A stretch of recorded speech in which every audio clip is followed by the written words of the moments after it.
علیکم ورحمۃ اللہ وبرکاتہ۔ الحمد للہ نحمده ونستعینه ونستغفره ونؤمن به ونتوکل علیہ ونعوذ باللہ من شرور انفسنا ومن سیئات اعمالنا من يهده الله فلا مضل له ومن يضلله فلا هادي له ونشهد أن لا إله إلا الله وحده لا شريك له ونشهد أن سيدنا ومولانا محمدا عبده ورسوله أما بعد فأعوذ بالله من الشيطان الرجيم بسم الله الرحمن الرحيم وإلهكم إله واحد لا إله إلا هو فهل أنتم مسلمون۔ ساری تعریف اس اللہ کے لیے ہے جس نے ایمان والوں کے لیے اچھے اور نیک انسانوں کے لیے جنت کے محل تیار کر رکھے ہیں، جن کے بارے میں اللہ تعالیٰ نے فرمایا اما الذین آمنوا وعملوا الصالحات، وہ لوگ جو ایمان لائے اور جنہوں نے نیک کام کیے، اچھے کام کیے، فلہم جنات المأویٰ، ان کا ٹھکانہ اور فائنل ڈیسٹینیشن جنت ہے، پیراڈائز ہے۔ اور وَأَمَّا الَّذِينَ فَسَقُوا، جن لوگوں نے اللہ کی بات نہیں مانی، چاہے وہ من مانی کرتے رہے یا دوسروں کے پیچھے چلتے رہے، فَمَأْوَاهُمُ النَّارُ، ان کا آخری ٹھکانہ اور آخری آرام گاہ اور فائنل ڈیسٹینیشن آگ ہے، ہیل فائر ہے، جہنم اور نرک ہے۔ کلما ارادوا ان یخرجوا منها اعیدوا فیہا، جب جب وہ اس سے نکلنا چاہیں گے پھر دوبارہ ان کو اسی میں ڈھکیل دیا جائے گا اور کہا جائے گا ذوقوا عذاب النار، آگ کا مزہ چکھو۔ تو اس لیے ہم لوگوں کو سب سے پہلے سب سے امپورٹنٹ، سب سے اہم یعنی ایمان کے بارے میں پورا علم حاصل کرنا چاہیے، توحید کے بارے میں، اللہ رب العزت کی پہچان، اس کی معرفت، وہ کون ہے اور کیا ہے کیا نہیں ہے وہ۔ اسی سلسلے میں ہم نے پچھلے 3 ہفتوں میں توحید یعنی اللہ رب العزت یونیک ہے، وہ اکیلا ہے، اس کا کوئی شریک اور پارٹنر نہیں ہے اور اس جیسا کوئی نہیں ہے، اس پر ہم بات کر رہے ہیں۔ آج 4تھا ہفتہ ہے۔ پچھلے ہفتوں میں ہم نے کیا بات کی تھی اس پر ایک نظر ڈالیں گے۔ سب سے پہلے توحید ربوبیت، اس کا خلاصہ اور کنکلوژن کیا ہے؟ رب کا معنی مالک کے ہوتے ہیں، تو زمین سے لے کر کے آسمان تک ہر چیز کا، ہر ذرے کا مالک، مختار، آنر اور فل اتھارٹورین کون ہے؟ اللہ تبارک و تعالی ہے۔ وہ جسے جو دینا چاہے کوئی روک نہیں سکتا، اور جس سے جو چیز لینا چاہے کوئی اسے بچا نہیں سکتا۔ یہ رب کا معنی ہوتا ہے توحید ربوبیت۔ دوسرا ہم نے جو پچھلے ہفتے ڈسکس کیا تھا توحید الوہیت، یعنی جب مالک وہ ہے، جب دینے والا وہ ہے، جب لینے والا وہ ہے، جب جانا اسی کے پاس ہے، کریٹر خالق وہی ہے، تو پھر عبادت کس کی ہونی چاہیے؟ ورشپ کس کی ہونی چاہیے؟ کس کے سامنے انسان کو جھکنا چاہیے؟ کس سے دعا کرنی چاہیے؟ کس سے محبت کرنی چاہیے؟ کس سے ڈرنا چاہیے؟ یہ اور صرف کون ہے؟ اللہ تبارک و تعالی ہے۔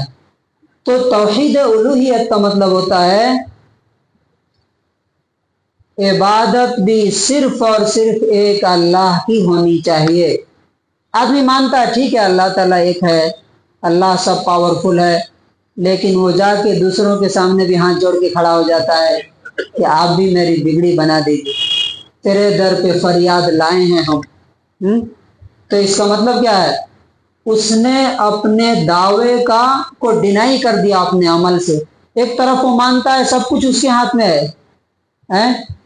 और दूसरी तरफ जाके हाथ उनके सामने फैलाता है। तो क्या मतलब हुआ, ये नहीं मानता वो कि सब कुछ उसके हाथ में है। तो तौहीद उलूहियत का मतलब होता है कि इबादत सिर्फ और सिर्फ किसकी होनी चाहिए, किसकी, एक अल्लाह की। तौहीद इबादत में भी सिर्फ अल्लाह को एक बनाना और किसी के सामने नहीं झुकना। फिर मैंने बताया था इबादत की कितनी किस्में होती हैं, 4 किस्में। नंबर 1 जो पहले हफ्ते हमने बताई थी, इससे पिछले हफ्ते, दिल की इबादत, जो बोर्ड पे लिखा भी हुआ है। दिल की इबादत क्या है, सबसे ज्यादा मोहब्बत किससे करना, अल्लाह तबारक व तआला से। क्या मतलब हुआ इसका, कैसे पहचानेंगे कि हम सबसे ज्यादा अल्लाह से मोहब्बत करते हैं। मोहब्बत की पहचान क्या होती है, नंबर 1 सबसे ज्यादा आपको जिसकी याद आती है उससे सबसे ज्यादा आपकी मोहब्बत है। सबसे ज्यादा जिसको आप जबान से जिसका नाम लेते हैं उससे सबसे ज्यादा मोहब्बत है। तो खुद हमें इंसान चेक कर सकता है कि मुझे सबसे ज्यादा मोहब्बत किसे है। अल्लाह के बारे में अल्लाह ताला ने फरमाया कि उसके जो महबूब बंदे होते हैं वो किस किस वक्त कैसे कैसे अल्लाह को याद करते हैं। अल्लज़ीना यज़कुरून अल्लाह क़ियामन व क़ुऊदन व अला जुनूबिहिम, खड़े खड़े भी, बैठे बैठे भी, लेटे लेटे भी किसका नाम याद करते हैं, किसका नाम जपते हैं, अल्लाह रब्बुल इज़्ज़त का। अगर अल्लाह से ज्यादा किसी से हमें मोहब्बत है, किसी और का नाम हमारे दिल दिमाग पर छाया रहता है, किसी और का जिक्र और तज़किरा हम ज्यादा करते हैं, इसका मतलब यह है कि वो हमारा माबूद है, अल्लाह ताला हमारा माबूद नहीं है। एक मिसाल से समझाता हूं। हसन बसरी रहमतुल्लाह अलैह बहुत बड़े स्कॉलर गुजरे, ताबेई। उनके पास कुछ लोग आए और उन्होंने दुनिया के बारे में बात करना शुरू किया। दुनिया बहुत बुरी है, दुनिया ऐसी है, दुनिया वैसी है, दुनिया वैसी है। कुछ देर तक सुनते रहे, उसके बाद कहा कि तुम दोनों यहां से उठ के जाओ और नहीं तो खामोश रहो। क्यों, कि तुम दोनों दुनिया के बंदे हो। कैसे, क्योंकि जब से आए हो तब से तुम्हारी जबान पर किसका नाम सुन रहा हूं मैं, दुनिया का नाम सुन रहा हूं। तो इंसान को जिससे मोहब्बत होती है उसी का नाम बार बार उसकी जबान पर आता है। तो अगर अल्लाह की मोहब्बत दिल में है तो जबान पर किसका नाम होगा, अल्लाह ही का नाम होगा। इसीलिए आप देखें रसूलुल्लाह सल्लल्लाहु अलैहि वसल्लम उठते बैठते लेटते, हजरत आयशा रजी अल्लाह अन्हा कहती हैं आप क्या कहा करते थे, सुभान अल्लाह, अल्हम्दुलिल्लाह, अस्तगफिरुल्लाह, ज्यादा अल्लाह का नाम। तो ये मोहब्बत है। नंबर 2 दिल की इबादत क्या है, नंबर 2 दिल की इबादत क्या है, डरना किससे चाहिए, सिर्फ और सिर्फ अल्लाह से। क्यों, क्योंकि अल्लाह अगर सजा देना चाहे तो कोई बचा नहीं सकता और बचाना चाहे तो कोई सजा नहीं दे सकता। तो इसलिए अल्लाह से डरना। और तीसरे नंबर की इबादत, दिल की इबादत क्या है, उम्मीद और भरोसा किस पर होना चाहिए, किस पर होना चाहिए। उन्होंने मेरे चाचा मेरे काम बना देंगे, मेरे बाप, मेरे भाई, मेरे बच्चे सहारा बन जाएंगे। असल सहारा सिर्फ और सिर्फ कौन है, अल्लाह तबारक व तआला है, जो दुनिया में भी सहारा है और आखिरत में भी क्या है, सहारा है। तो मोहब्बत भी उसी से, डर भी उसी से और उम्मीद भी उसी से। ये दिल की इबादत है। अगर आप अल्लाह के अलावा दूसरों से डरते हैं, आप अल्लाह के अलावा दूसरों से उम्मीद करते हैं और अल्लाह के अलावा दूसरों से उसके मुकाबले में ज्यादा मोहब्बत करते हैं, तो इसका मतलब ये कि आपका दिल एक मूर्ति पूजा में लगा हुआ है और वो पूजा وہ چاہے آپ خود کی کر رہے ہو یا کسی اور کی، بیوی کی، بچے کی، دوست کی، کوئی بھی ہو سکتا ہے وہ اللہ کے سوا دوسرا بت وہاں پہ آپ نے بیٹھا رکھا۔ اب عبادت کی دوسری قسم کیا ہے، یہ ذرا بہت دھیان سے سمجھنے گا۔ زبان سے عبادت، عبادت کی دوسری قسم کون سی ہے؟ پہلی قسم کیا تھی؟ دل کی عبادت، دوسری قسم زبان کی عبادت۔ زبان کی عبادت بھی کس کے لیے ہونی چاہیے؟ کس کے لیے ہونی چاہیے؟ اللہ کے لیے۔ ہم لوگ جو التحیات پڑھتے ہیں وہ اس میں کہاں لکھا ہے؟ التحیات للہ۔ ساری زبانی عبادتیں یعنی زبان سے ہونے والی جتنی عبادتیں ہیں سب کس کے لیے ہے؟ اللہ کے لیے۔ زبان کی عبادتیں کون کون سی ہیں؟ نمبر 1 دعا کرنا۔ کیا کرنا؟ دعا کرنا سب سے ٹاپ لیول کی عبادت ہے۔ ذکر کرنا، نام لینا کسی کا۔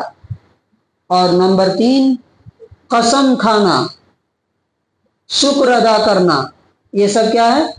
زبان کے اذکار ہیں، زبان کی عبادت ہے۔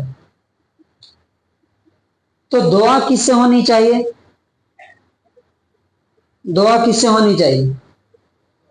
اللہ تبارک و تعالیٰ سے۔ اللہ تعالیٰ نے اس کا حکم دیا سورہ غافر سورہ نمبر 40 آیت نمبر 60 میں۔ اللہ تعالیٰ فرماتا ہے ادعونی استجب لکم، تم لوگ مجھ سے مانگو، مجھ سے دعا کرو، میں تمہاری دعا قبول کروں گا۔ کون بول رہا ہے؟ اللہ تعالیٰ خود کس سے بول رہا ہے؟ ہم لوگوں سے، کہ تم لوگ دعا کرو، ادعونی مجھ سے دعا مانگو، میں تمہاری دعا کیا کروں گا؟ قبول کروں گا۔ اچھا، دوسری جگہ اللہ تعالیٰ فرمایا سورہ بقرہ سورہ نمبر 2 آیت نمبر 186 میں وَإِذَا سَأَلَكَ عِبَادِي عَنِّي فَإِنِّي قَرِيبٌ، جب میرے بندے تجھ سے میرے بارے میں سوال کریں تو بتا دو کہ میں پاس نہیں ہوں، میں قریب نہیں ہوں۔ اجیب دعوت الداعی اذا دعان، جب بھی کوئی مجھے پکارتا ہے میں اس کی پکار کا جواب کیا کرتا ہوں؟ دیتا ہوں۔ تو اللہ تعالیٰ کیا بول رہا ہے؟ مجھ سے مانگو میں تمہاری دعا قبول کروں گا۔ نمبر 2 کیا بول رہا ہے؟ کہ میرے بندے، نبی صلی اللہ علیہ وسلم سے بتایا جا رہا ہے کہ میرے بندے میرے بارے میں پوچھیں تو بول دو کہ میں پاس نہیں ہوں۔ کچھ لوگ بولتے ہیں، ذرا یہ سوال سنیے دھیان سے، کچھ لوگ کہتے ہیں کہ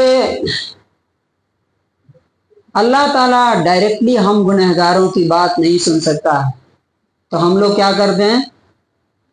ہم کسی بزرگ سے، کسی ولی سے بولتے ہیں، جا کے ان کے درگاہ پہ جا کے یا ان کے مزار پہ جا کے یا یہیں سے بولتے ہیں کہ یا خواجہ میرا یہ مسئلہ ہے آپ حل کرا دیجیے، کیونکہ ہم گنہگار ہیں، ہماری دعا کہاں اللہ تعالیٰ قبول کرے گا۔ یہاں اللہ تعالیٰ کیا بول رہا؟ کیا یہ لاجک جو ہے قرآن کے خلاف ہے کہ نہیں؟ اللہ تعالیٰ خود بول رہا ہے کہ تم مجھ سے مانگو میں تمہاری دعا کیا کروں گا؟ کیا کروں گا؟ قبول کروں، گارنٹی دے رہا ہے نا، قبول کروں گا۔ اور دوسرا آدمی بول رہا ہے کہ نہیں اللہ تعالیٰ ہم گنہگار ہیں، ہماری دعا کہاں قبول کرے گا؟ ہم فلاں خواجہ کو بولیں گے، جا کے فلاں پیر صاحب کو بولیں گے، فلاں حضرت کو بولیں گے، وہ اللہ تک پہنچائیں گے، تب جا کر کے ہماری دعا کیا ہوگی؟ قبول ہوگی۔ یہ شیطانک لاجک ہے، یہ قرآن کا کانسیپٹ نہیں ہے، یہ اللہ کا کانسیپٹ نہیں ہے۔ اللہ تعالیٰ بول رہا ہے تم مجھ سے مانگو میں قبول کروں گا، اور وہ بول رہا ہے کہ نہیں اللہ تعالیٰ میری دعا قبول نہیں کرے گا۔ تو آپ جیسا سوچتے ہیں اللہ تعالیٰ ویسے ہی آپ کے ساتھ کرے گا۔ دوسرا لاجک کیا دیا جاتا ہے؟ یہ مثال اکثر آپ لوگوں نے سنی ہوگی اور بہت سے لوگ پھنس جاتے ہیں، بھائی ہمیں پرائم منسٹر سے ملنا ہے کوئی کام کرانے کے لیے تو ہم اس کے پی اے سے ملتے ہیں، ڈائریکٹلی تو ہم اس سے مل نہیں سکتے، تو اللہ سے ملنا ہے تو ڈائریکٹلی کیسے، اللہ سے مانگنا ہے تو ڈائریکٹلی کیسے ہم مانگ سکتے ہیں؟ تو پہلے اس کے پی اے کے پاس جاتے ہیں۔ اسی طرح ہم پہلے اللہ کے ولیوں کو بولتے ہیں، وہ جا کے ان کو بتاتے ہیں، تب ہماری مراد پوری ہوتی ہے۔ دوسری مثال کیا دیتے ہیں لوگ देखिए शैतान कैसी कैसी लॉजिक्स देता है इंसान को गुमराह करने के लिए। दूसरी लॉजिक क्या देते हैं, आपको जज के पास अगर जाना है तो पहले वकील से मिलना है ना? सही लॉजिक लग रही है ना? जज के पास जाना है तो डायरेक्टली आप नहीं जा सकते ना, तो आप वकील से पहले ये संपर्क करते हैं, वो जाके आपका मसला उस तक पहुंचाता है, आप डायरेक्टली नहीं जाते। तीसरी लॉजिक क्या पेश करते हैं, अगर छत पे चढ़ना है तो आपको क्या चाहिए, क्या चाहिए? सीढ़ी चाहिए। बगैर सीढ़ी के आप कैसे छत पे चढ़ सकते हैं? देखिए बहुत ध्यान से समझिए ये बात, क्योंकि ये गुमराही की जड़ है। प्राइम मिनिस्टर कौन है? खालिक है कि मखलूक है? हैं? लिमिटलेस है कि लिमिटेड है? लिमिटेड है। अल्लाह ताला कौन है? अनलिमिटेड, ऑल पावरफुल, है ना? खालिक प्राइम मिनिस्टर जो मखलूक है, जो क्रिएशन है, उसकी मिसाल खालिक और क्रिएटर ऑल पावरफुल उससे देना, ये क्या है, सही हो सकता है? जैसे आप बोले कि मिसाल के तौर पर एक कारपेंटर है, वो टेबल की तरह है, तो हो सकता है क्या? कहा कारपेंटर कारपेंटर है, टेबल क्या है? टेबल है। तो इसी तरह से अल्लाह तबारक व तआला वो कौन है? खालिक है, वो मालिक है, वो ऑल पावरफुल है। प्राइम मिनिस्टर एक कमजोर लिमिटेड है। अगर उसके पास 10 लोग एक साथ पहुंच जाएं और 10 लोग बात करने लगे तो क्या हो जाएगा? वो पागल हो जाएगा कि नहीं? इसलिए वो क्या करता है, उसको हेल्प की जरूरत है। किसकी? अपने पीए की, पर्सनल असिस्टेंट की जरूरत है। वो पहले सुनता है, वो टाइम देता है कि फला दिन आओ, इतने वक्त में तुम्हारी मीटिंग है, उस वक्त तुम्हारी बात सुनेंगे। लेकिन अल्लाह तबारक व तआला कैसा है, एक ही वक्त में पूरे 8 अरब इंसानों की बात सुन सकता है कि नहीं सुन सकता? सुन सकता है? नहीं सुन सकता? सुन सकता है। एक ही वक्त में अनलिमिटेड, पता नहीं कितने फरिश्ते हैं, वो हमें काउंट मालूम नहीं है कितने फरिश्ते हैं, अनलिमिटेड तो नहीं है। उनकी बात भी अल्लाह ताला सुनता है, जिन्नातों की दुआएं भी अल्लाह ताला सुनता है। तो फिर प्राइम मिनिस्टर की मिसाल अल्लाह से देना सही है कि गलत है? हाँ? गलत है। तो यहाँ पे ये एक मिसाल कट हो गई। दूसरी मिसाल जज की है कि जज को मिलना है तो हमें पहले किससे मिलना है? वकील से मिलना है। जज क्या है? इंसान है। 8 घंटे बेचारा ड्यूटी करते करते उसके बाद उसे जाके सोना है, उसकी 10 जरूरियात है, इसलिए वकील भी इसमें होना जरूरी है।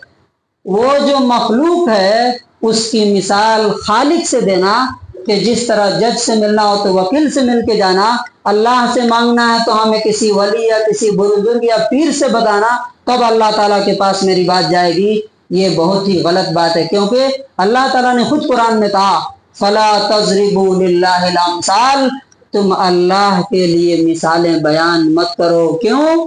क्यों क्यों मिसालें बयान मत करो? लैसा कमिस्लिही शै, उसकी तरह कुछ है ही नहीं। यानी हम ये नहीं है, अब इंसान में बोल सकते हैं कि फला हजरत की तरह है ना, फला प्राइम मिनिस्टर या सदर की तरह है।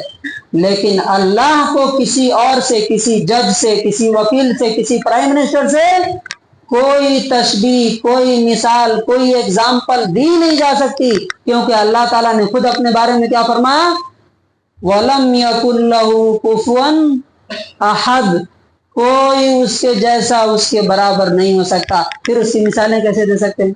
अब एक और आखिरी मिसाल जो देते हैं कि हम डायरेक्ट अल्लाह से नहीं मांग सकते, इसलिए हमें किसी वली, किसी हजरत, किसी बुजुर्ग, किसी पीर के पास जाना है। और उसकी मिसाल क्या देते हैं, अगर छत पे चढ़ना है तो हमें क्या करना पड़ेगा? क्या करना पड़ेगा? सीढ़ी लगाना पड़ेगा। बहुत अच्छी मिसाल है। अब ध्यान से सुनिए इसका जवाब। अगर हम ऑलरेडी छत पे हैं और सीढ़ी लगाएंगे तो क्या होगा? छत पे हम हैं, हम सीढ़ी लगाएंगे तो क्या होगा? नीचे आके गिरेंगे। अल्लाह तबारक व तआला की मिसाल छत से देना ایک دم سب سے ٹاپ لیول کی جہالت ہے. کیوں؟ کیونکہ چھت تو ہم سے دور ہے نا. اب مان لیجیے کہ یہ چھت ہے ہم سے کتنے فٹ دور ہے؟ کم سے کم 15 فٹ تو دور ہوگا. اللہ تعالیٰ ہم سے دور ہے کیا؟ اللہ تعالیٰ ہم سے دور ہے نہیں. 1 انچ بھی، 1 فٹ بھی، 15 فٹ نہیں. اللہ تعالیٰ کہتا ہے اسی سورہ بقرہ سورہ نمبر 2 آیت نمبر 186 میں، انی قریب، میں تمہارے قریب ہوں. تو جو میرے قریب ہے، اب فار ایگزامپل ہمارے بغل میں امیر مقامی بیٹھے ہوئے ہیں مولانا، اب ہمیں ان سے کچھ مانگنا ہے تو کیا چھت پہ جا کے مانگوں گا؟ میرے پاس میں ہے، میں ان سے مانگ لوں گا کہ نہیں، ان کو ڈھونڈنے کے لیے میں چھت پہ جاؤں گا تو کیا کہیں گے آپ؟ مولانا کے دماغ میں کچھ نہ کچھ گڑبڑ چل رہا ہے، مینٹل ہاسپٹل میں لے کے جاؤ. اللہ تعالیٰ ہم سے کتنا قریب ہے؟ کتنا قریب ہے معلوم ہے؟ وَلَقَدْ خَلَقْنَا الْإِنسَانَ، ہم نے انسان کو بنایا. وَنَعْلَمُ مَا تُوَسْوِسُ بِهِ نَفْسُهُ، اس کے دل میں جو خیالات آتے ہیں ہم ان کو بھی جانتے ہیں خیالات. اور کتنے قریب ہیں؟ وَنَحْنُ أَقْرَبُ إِلَيْهِ مِنْ حَبْلِ الْوَرِيدِ، یہ جو گردن کی مین رگ ہے نا، شہ رگ جسے بولتے ہیں، اللہ تعالیٰ کہتا ہے کہ تمہاری اس رگ سے بھی زیادہ میں تم سے قریب ہوں. کتنا؟ تو جو خدا میرے یہاں پہ ہے اسے چھت پہ جائیں گے مانگنے کے لیے، سیڑھی لگائیں گے اس تک پہنچنے کے لیے؟ نہیں، ضرورت نہیں ہے، کیونکہ اللہ تعالیٰ خود بول رہا ہے کہ میں تمہارے پاس ہوں. نبی صلی اللہ علیہ وسلم، انبیاء کرام، صحابہ کرام، اولیاء اللہ کس سے دعائیں کرتے تھے؟ کس سے مانگتے تھے؟ اللہ کے رسول صلی اللہ علیہ وسلم نے فرمایا، سورہ، یہ ترمذی کی 2516 نمبر حدیث ہے، اذا سألت فاسأل اللہ، جب بھی مانگنا ہو کس سے مانگو؟ اللہ سے مانگو. ایون کہ حدیث میں یہ بھی ہے، جوتے کا جو تسمہ، کیا بولتے ہیں اس کو، فیتا، جس سے جوتا باندھتے ہیں نا، لیس، وہ بھی مانگنا ہو تو کس سے مانگو؟ اللہ سے مانگو.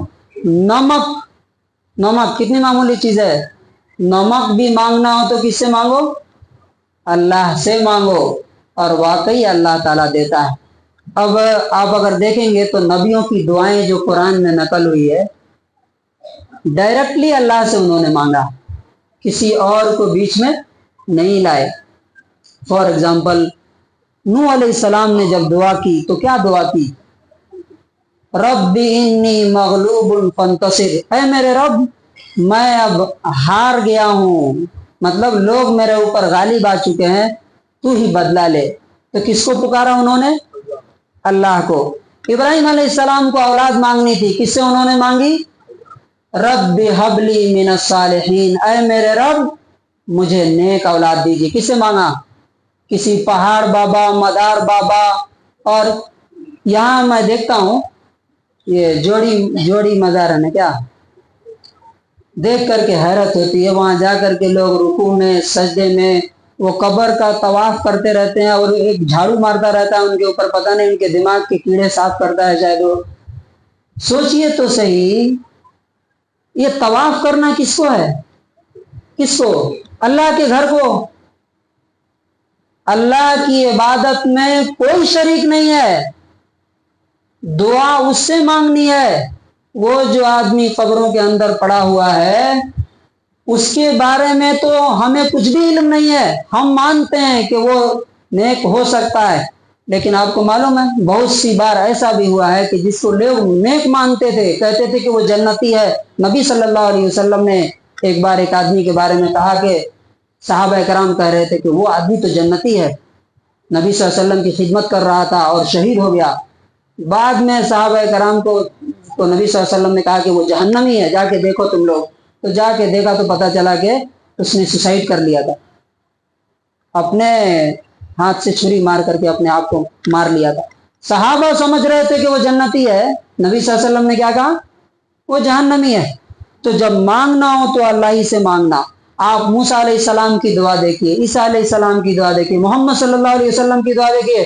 موسیٰ علیہ السلام کی مشہور دعا ہے، رب اشرح لی सदरी। ये कब मांगने के लिए बोला था? कब मांगा? जब फिरौन के पास जाने के लिए बात आई और उनका दिल मतलब ये हो रहा था, परेशान हो रहा था कि मैं कैसे जाऊंगा। तब उन्होंने क्या दुआ की थी?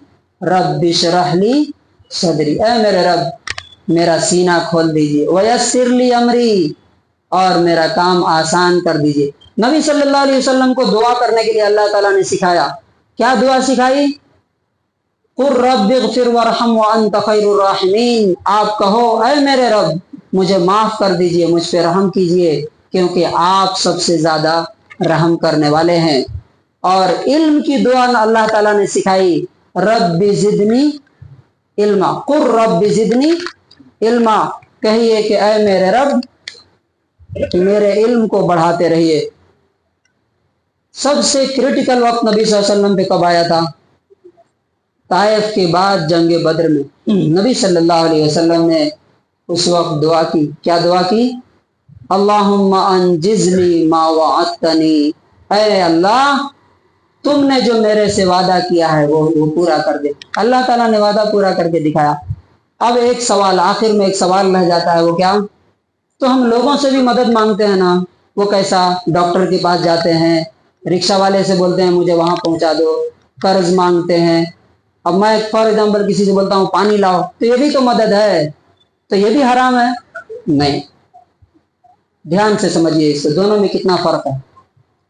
एक होता है दुआ करना। फॉर एग्जाम्पल अगर हम किसी डॉक्टर के पास जाते हैं तो हम ये दुआ नहीं करते हैं कि डॉक्टर साहब आप मुझे ठीक कर दीजिए। करते हैं क्या? इंजीनियर साहब आप मेरा घर बना दीजिए, दुआ करते हैं क्या? नहीं। हमको अल्लाह और उसके रसूल ने बोला है बीमारी हो तो इलाज कराओ। हर बीमारी का इलाज अल्लाह ताला ने उतारा है, इसलिए हम जाते हैं। हम ये यकीन नहीं करते कि ये डॉक्टर मुझे ठीक कर देगा, ये यकीन करते हैं क्या? इलाज उससे कराते हैं, लेकिन दुआ किससे करते हैं? अल्लाह ताला से। इसको एक एग्जांपल से मैं समझाता हूं। जंग उहद में नबी सल्लल्लाहु अलैहि वसल्लम ने भी लोगों से मदद ली। कब? मेटेरियलिस्टिक चीजों में, यानी असबाब के तहत। फॉर एग्जांपल मैं कहूं कि मेरा मोबाइल दीजिए, तो ये हराम नहीं है, इसमें कर सकते, मेटेरियलिस्टिक चीजें हैं। लेकिन अगर मैं दुआ मांगूं कि ऐ फला हजरत मुझे मोबाइल दे दीजिए, तो ये शिर्क हो जाएगा, क्योंकि ये दुआ कौन सुनता है? सिर्फ और सिर्फ अल्लाह ताला। तो ये आखिरी पॉइंट है। नबी सल्लल्लाहु अलैहि वसल्लम जंग उहद में मुशरिकीन के बीच में घिर गए थे और करीब था कि वो लोग आपको मार देंगे। सिर्फ 7 सहाबा आपके पास थे। नबी सल्लल्लाहु अलैहि वसल्लम ने उस वक्त क्या कहा था? जरा ध्यान से सुनिए। ये मुस्लिम की 1789 नंबर हदीस है। नबी सल्लल्लाहु अलैहि वसल्लम कह रहे थे, मैं यरुद्दुहुम अन्नी फलहुल जन्ना, तुम में से कौन इनको मेरे से दूर करेगा, उसके लिए जन्नत का वादा है और मेरा साथ उसको नसीब होगा। तो नबी सल्लल्लाहु अलैहि वसल्लम ने यहाँ सहाबा से मदद ली, अपने साथियों से मदद ली कि नहीं? मेटेरियलिस्टिक चीजों में उनसे दुआ नहीं की कि हाँ आप, अब मैं घिर गया हूं, आप सब मुझे क्या कर लीजिए, बचा लीजिए। और वो 7 सहाबा 1 बाई 1 लड़ते रहे, शहीद होते गए, 7 शहीद हो गए, अल्लाह तबारक व तआला ने बचाया। तो कंक्लूजन और खुलासा क्या है? दुआ सिर्फ और सिर्फ किससे होनी चाहिए? अल्लाह तबारक व तआला से। जिक्र किससे होना चाहिए? अल्लाह तबारक व तआला का। बीच में किसी की जरूरत नहीं है। आप कुरान की दुआएं उठा करके देखिए, रसूलुल्लाह सल्लल्लाहु अलैहि वसल्लम की दुआएं उठा करके देखिए, सहाबा कराम ने जो दुआएं मांगी है वो उठा करके देखिए, किसी में भी बीच में कोई नहीं है। बीच में क्यों क्रिएट किया गया मालूम है क्यों? सिर्फ और सिर्फ धंधा, पेट का और जेब का धंधा। नबी सल्लल्लाहु अलैहि वसल्लम ने भी कभी नहीं कहा अपने किसी सहाबी को कि जब तुमको दुआ मांगनी हो तो मेरे नाम से मांगना, कभी नहीं कहा। बल्कि उन्होंने दुआ सिखाई कि तुम ये दुआ पढ़ो, अल्लाह तबारक व तआला तुम्हारे मसाइल क्या करेगा? हल कर देगा। तो अल्लाह तबारक व तआला से दुआ है कि अल्लाह तबारक व तआला हमें सिर्फ और सिर्फ अल्लाह की इबादत करने की तौफीक नसीब फरमाए। और इबादतों में 2 तरह की इबादतों का जिक्र आया है। नंबर 1 दिल की इबादत, मोहब्बत, डर और उम्मीद सिर्फ अल्लाह से। और नंबर 2 जबान की इबादत, यानी जिक्र भी अल्लाह का دعا بھی صرف اور صرف اللہ سے، اللہ کے علاوہ اگر کسی اور سے کوئی مانگتا ہے تو وہ مشرک ہے، اس کے سارے اعمال ساری نیکیاں زیرو ہو جائیں گی، اللہ رب العزت کے پاس اس کے لیے کچھ بھی نہیں ہوگا۔ اللہ تبارک و تعالیٰ سے دعا ہے کہ پروردگار عالم ہم سب کو ایمان اور توحید کے ساتھ زندگی عطا فرمائے اور اسی ایمان اور توحید کے ساتھ ہمارا خاتمہ فرمائے۔ بارک اللہ لنا ولکم فی القرآن العظیم۔